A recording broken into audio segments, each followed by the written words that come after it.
अब हम different processes के लिए चेंज इन एंट्रोपी कैलकुलेशन कर रहे हैं।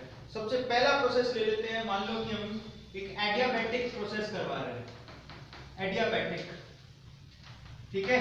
और एडियाबैटिक प्रोसेस अगर हमने करवाया तो एडियाबैटिक प्रोसेस में Q की वैल्यू क्या होती है?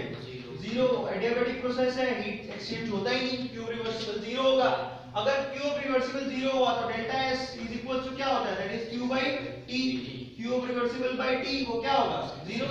यानी कि एंट्रोपी में चेंज आएगा ही नहीं। अगर हमने कोई ऐसा प्रोसेस करा है जो कि एडियाबैटिक होगा नेचर में, तो एंट्रोपी में चेंज आएगा ही नहीं। मतलब सिस्टम की जो पहले एंट्रोपी थी और जो सिस्टम की बाद में एंट्रोपी थी वो दोनों बराबर होगी। क्लियर हो गया? इसलिए एडियाबैटिक प्रोसेस को हम लोग आइसोएंट्रोपिक प्रोसेस भी कहते हैं। अब तुम लोग याद करो, मैं जब इसको इंट्रोड्यूस कर रहा था तो मैंने नाम बताया था तुम्हें, अब वो उसको इंट्रोड्यूस कर रहा हूं। इसको आइसोएंट्रोपिक प्रोसेस भी कहते हैं। क्यों कहते हैं तुम्हें मालूम पड़ गया? क्लियर हो गया? ये मैंने फर्स्ट लेक्चर या सेकंड लेक्चर में तुम्हें मैंने कहा था, और मैंने कहा था धीरे धीरे जैसे टॉपिक आएगा तुम समझ जाओगे। ये है वो टॉपिक। अभी क्लियर हो गया? सो आइसोएंट्रोपिक प्रोसेस भी कहते हैं किसको? एडियाबैटिक प्रोसेस को। सबको क्लियर हो गया? अब हम सेकंड प्रोसेस समझते हैं यहीं पे। सेकंड प्रोसेस है हमारा फेज चेंज। अगर हम फेज में चेंज कर रहे हैं, सिस्टम के फेज में चेंज कर रहे हैं, अगर सिस्टम के फेज में चेंज होते हैं तो हमेशा याद रखो कि जब भी फेज में चेंज आता है टेंपरेचर कांस्टेंट होता है। क्या होता है? टेंपरेचर कांस्टेंट होता है। और इसके लिए वैसे मैं कैलकुलेशन करके दिखा चुका हूं। फेज में चेंज मैंने किया था, ice to water, steam to water किया था ना। हमेशा याद रखो जब भी फेज में चेंज आता है टेंपरेचर कांस्टेंट होता है। क्लियर है? अब जब टेंपरेचर कांस्टेंट है उस टाइम पे आप सिर्फ Q निकाल लो, यानी कि हीट एक्सचेंज कितनी हुई। वो हीट एक्सचेंज आप कैसे निकालते हो? That depends on data also, but heat exchange आप निकाल सकते हो कि आपने जो भी हमारे पास सिस्टम है उसका मास कितना लिया है। समझ में आ गया? और साथ में लेटेंट हीट से मल्टीप्लाई कर दो। क्लियर है? लेटेंट हीट आपकी किसको हो सकती है? कैलोरी पर ग्राम में, जूल पर ग्राम में, ज्यादातर कैलोरी पर ग्राम में होती है, और ग्राम से ग्राम कैंसिल तो कैलोरी का आंसर मिल जाएगा। जब आपको Q मिल गया तो आप क्या कर सकते हो? सिस्टम के लिए डेल्टा S का वैल्यू कैलकुलेट कर सकते हो, क्योंकि डेल्टा S क्या होता है? That is Q by T। सबको समझ में आ गया? जो Q की वैल्यू निकली वो यहां रख दो। Q की वैल्यू क्या है? m into L by T। ये फार्मूला हो गया। क्लियर है सबको? तो इस तरह से हम लोग क्या कर सकते हैं, जब फेज चेंज आए तो हम डेल्टा S की कैलकुलेशन कर सकते हैं, जो कि हमने अभी एग्जांपल के थ्रू किया था। क्लियर हो गया? और उसी से मैंने आपको सेकंड लॉ ऑफ थर्मोडायनामिक्स सिखाया था। क्लियर हो गया? मैं चाहता था आपको सेकंड लॉ ऑफ थर्मोडायनामिक्स सीधे भी बता सकता था और फिर मैं आपको ये सब करके दिखाता। मैंने पहले एग्जांपल लिया, तुम्हें ये सब चीजें करके दिखाई, फिर मैंने तुम्हें समझाया कि second law of thermodynamics basically होता क्या है। समझ में आ गया? उन दोनों एग्जांपल के थ्रू हमने ये समझा, कैलकुलेशंस हमने देखा कि total change in entropy, that is change in system plus change in surrounding, वो हमेशा पॉजिटिव है। किसके लिए? कोई भी स्पॉन्टेनियस प्रोसेस है उसके लिए। क्लियर हो गया? वहीं से हमने सेकंड लॉ डिराइव किया था और वो एक्चुअली ये फॉर्मूला था। क्लियर हो गया? तो पहले इसको उतार लो, फिर तीसरे वाले प्रोसेस के लिए चलते हैं। उतारो। चलो, अब हमारा नेक्स्ट जो प्रोसेस है वो क्या है? हीटिंग और कूलिंग। अब किसी सिस्टम की हीटिंग करें या फिर कूलिंग करें। देखो, हीटिंग और कूलिंग करते हो तो टेंपरेचर तो चेंज होता ही है, हीट भी एक्सचेंज करता है ना। तो यहाँ टेंपरेचर कांस्टेंट है, टेंपरेचर क्या होगा? चेंज होगा। टेंपरेचर कांस्टेंट नहीं है, समझ में आता है? वो हीट भी एक्सचेंज करेगा। हीट भी क्या करेगा? एक्सचेंज। तो यहाँ पर ना तो टेंपरेचर कांस्टेंट है ना ही हीट कांस्टेंट है। हीट भी एक्सचेंज हो रही है सिस्टम की, टेंपरेचर भी कांस्टेंट नहीं है, तो दोनों वेरिएबल हो गए। उस केस में कैलकुलेशन कैसे करेंगे? तो दो क्राइटेरिया बनाते हैं। देखो, अगर हम हीटिंग और कूलिंग करा रहे हो किसकी? सॉलिड की या फिर लिक्विड की, तो उसके लिए कैलकुलेशन अलग से करते हैं। क्लियर है? और फिर गैस की कैलकुलेशन अलग से करेंगे।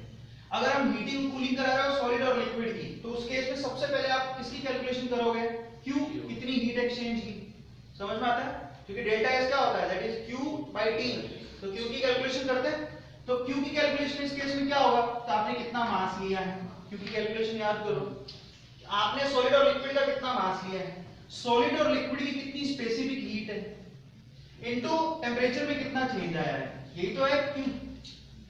ये फॉर्मूला करवाया हुआ है पहले, ms डेल्टा T। यहां पर S क्या है? Specific heat. मैं इसको चेंज कर देता हूं थोड़ा सा, क्योंकि ये S और एंट्रोपी दोनों सेम सिंबल हो जाएंगे, तो इसको S नोट लगा देता हूं। ठीक है?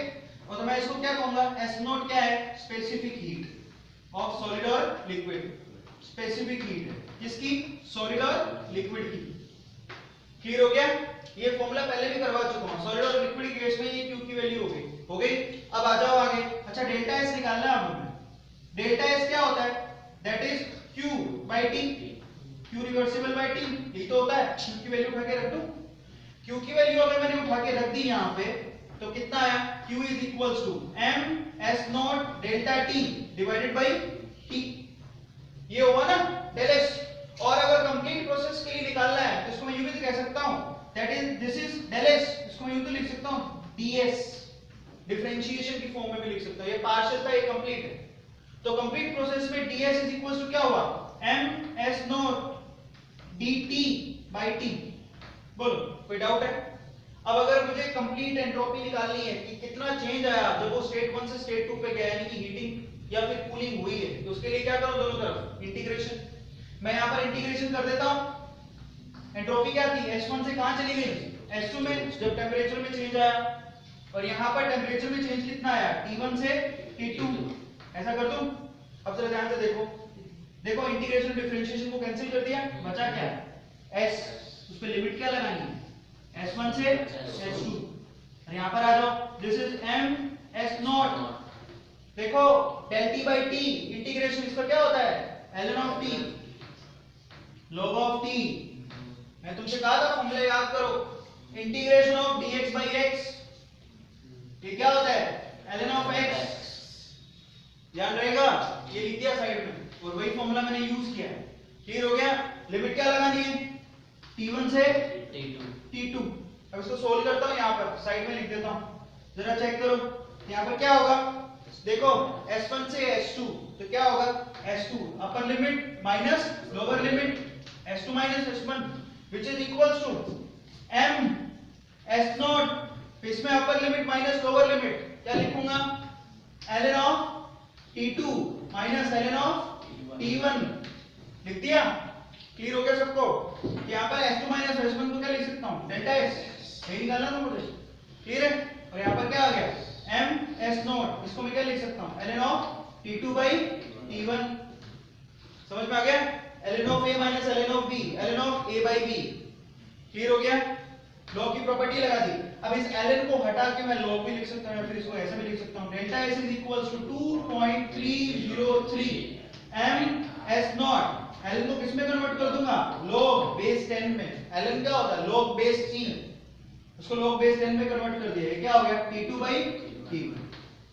सबको समझ में आया? ये फॉर्मूला निकल के आ गया। क्लियर है?